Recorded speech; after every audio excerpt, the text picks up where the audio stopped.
Hello everyone, and welcome to this video on creating your own medical summary, or as I often refer to it as my medical cheat sheet, because the whole idea is to summarize a number of facts about medical things within one sheet of paper. I am going to go into a brief introduction which will last a few minutes. If you wish to skip ahead of this into the next section, by all means, feel free to do so. I'll indicate here how far you have to skip ahead in this video. Now, the introduction is going to cover how this evolved in my own life and the form it's taken, as well as why you may want to be using such an item. So far as the evolution of it, it started back 30 some years ago for me, and it was a written form at the time in a notebook because we were undergoing various diagnostic work for my oldest daughter, who is multiply handicapped, as we were at that time going through all of the medical diagnoses and things that were necessary, and I had to track, well, what each doctor that we were consulting with at the time was saying and what tests were suggested that we do and so forth, so as to figure out what was going on with her.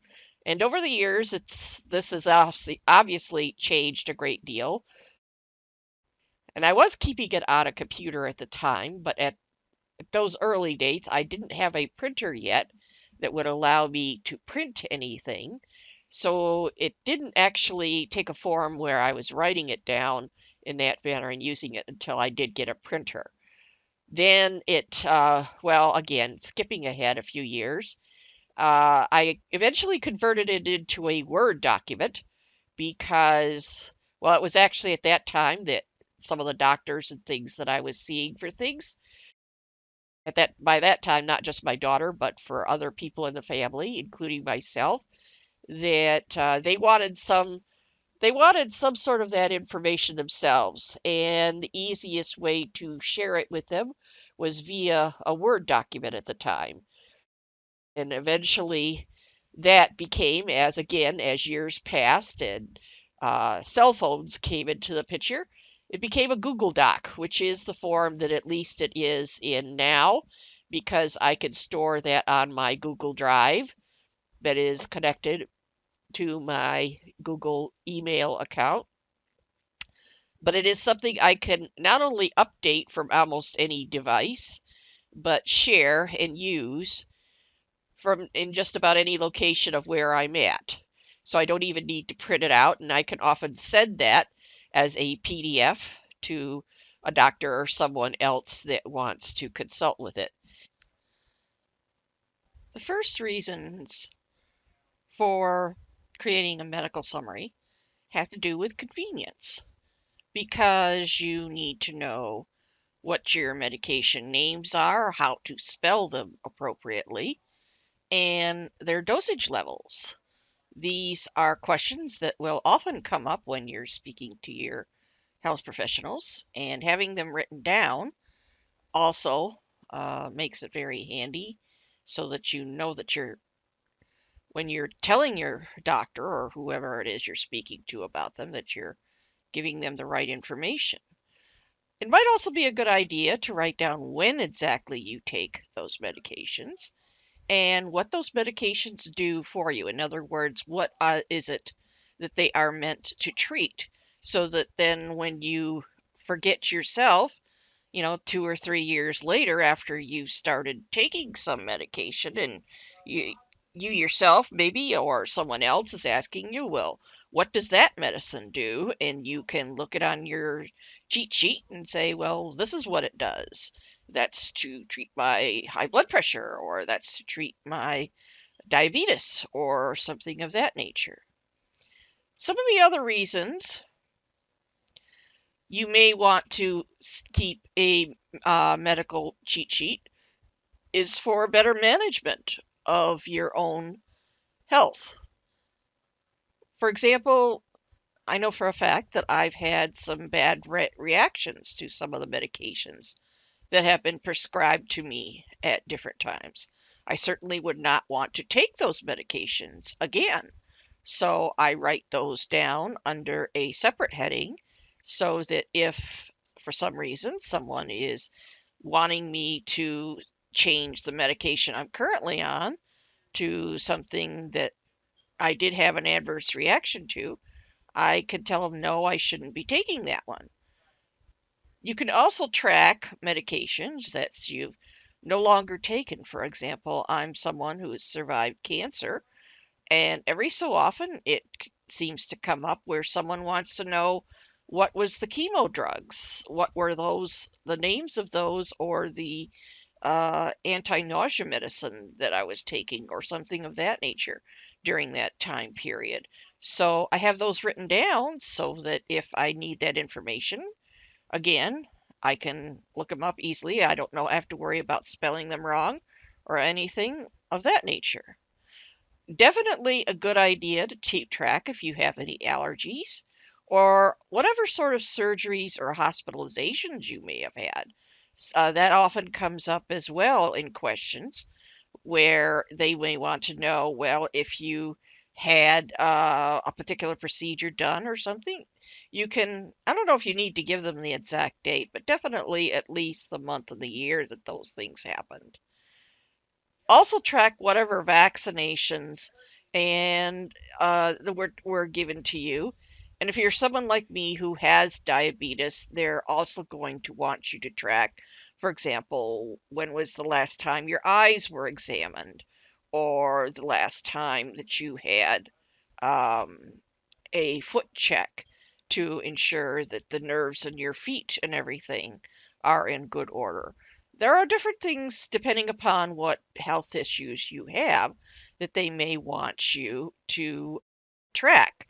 Again, these are all things that can be noted inside your own portable little record so that when you need to know them, you can tell them what they are. Creating your own cheat sheet is fairly easy, assuming, of course, you have a Google Gmail address. You just go to sign into your drive, whatever that would be under your email account. Then you would click and go to your drive area. And we're going to start and create a new file, which we're going to make into a Google Doc. And we want a blank document here. Moving on to the next part, the actual tutorial. Once you have your blank Google Doc created, the first thing I'm going to strongly recommend that you put in here is the patient's name, that is who this record is, what this information that's in this record, who that's about. If it's someone other than yourself, you may want to keep in, definitely, if they, for example, if they use their middle name or their middle initial or something like that, some sort of identifying information that would be, it would be their birth date, which is what a lot of doctors' offices use to track your medical records with. Or it could be your last four of your social security, or maybe there is an account number that's associated with your medical insurance or something like that. Whatever that is, you're going to need to track that. Also, definitely when this record was last updated, because this is something that you're going to be getting up to date and then maintaining over a period of time. So you want to know, for example, when you put the information in there, when that was, and I usually would put that in. Unfortunately, Google's Doc does not give us a handy dandy way to put in the date of when it is you're doing an update. This is something I know myself and a lot of others have been asking Google to add to their records, but they have not yet done so. Now, the other thing you might want to do is turn it into two columns. So let's click the button, and now we have two different columns. And what I'm going to do with this particular one, I'm going to add a border around